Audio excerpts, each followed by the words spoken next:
Assalamualaikum warahmatullahi wabarakatuh. Baiklah, di sini saya akan menjelaskan perilaku ekonomi dalam perspektif Islam. Perkenalkan, nama saya M. Bagus Riko Wibowo. Perilaku ekonomi menurut perspektif Islam. Perilaku ekonomi menunjukkan pada aktivitas manusia yang terkait dengan pemanfaatan sumber daya produktif, faktor produksi, untuk menghasilkan barang dan jasa, serta mendistribusi mereka untuk dikonsumsi. Dalam konteks ekonomi, konsep perilaku termasuk dalam ranah etika, bisnis, dan juga terkait dengan psikologi perilaku dalam kerangka ekonomi perilaku. Namun, pandangan ini berbeda dengan asumsi atau pandangan ekonomi konvensional. Hubungan manusia dengan ekonomi. Manusia dan ekonomi sangat berkaitan karena manusia adalah faktor utama dalam bergerak kegiatan ekonomi. Prinsip ekonomi konvensional mencatat bahwa inti permasalahan ekonomi adalah penggunaan sumber daya yang terbatas untuk memenuhi kebutuhan manusia yang tak terbatas. Sebagai khalifah Allah SWT di bumi yang bertanggung jawab untuk mengatur dunia dengan baik, ini membedakan konsep ekonomi Islam dan konvensional. Di ekonomi Islam, kelangkaan tidak dianggap sebagai masalah utama karena selalu ada barang substitusi yang tersedia untuk menggantikan barang.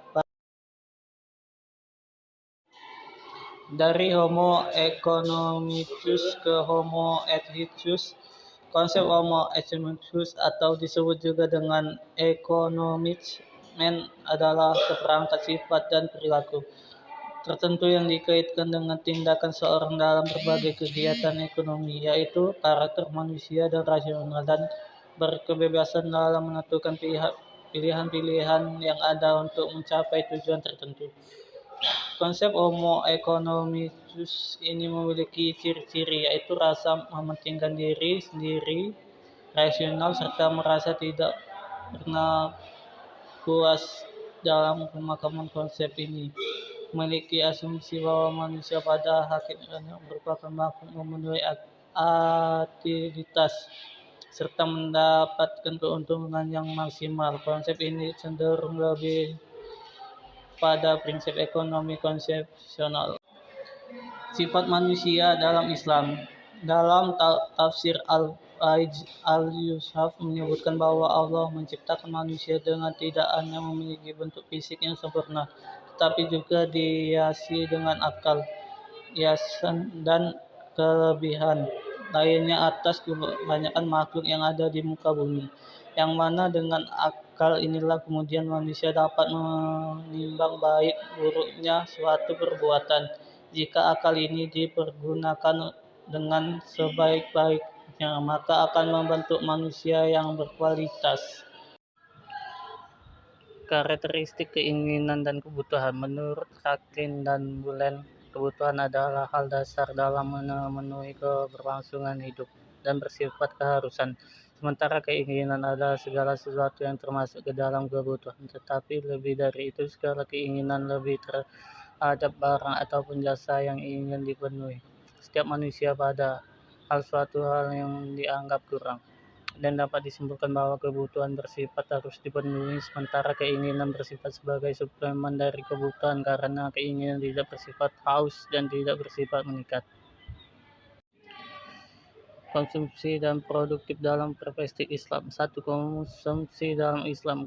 Connolly dan Munro mendefinisikan konsumsi sebagai segala aktivitas manusia dalam menggunakan barang atau jasa dengan tujuan untuk memenuhi kebutuhan dasar. Pemikiran dari perilaku konsumsi konsumen adalah nilai guna atau utility. Penjelasan di atas terlihat bahwa konsumsi dalam ekonomi konvensional ditentukan oleh keinginan, dan keinginan ditentukan oleh nilai guna. 2.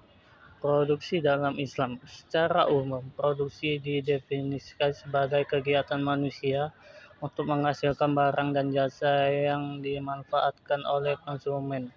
Produk dalam ekonomi konvensional tidak mengenai batas-batas halal dan haram, karena tujuannya adalah untuk memenuhi permintaan akan sumber daya yang telah diubah menjadi bernilai guna.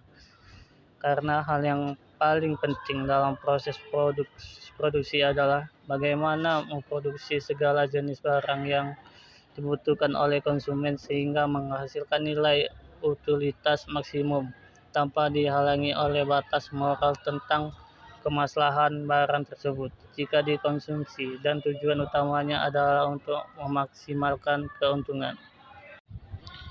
Konsep maslahah dalam konsumsi dan produksi.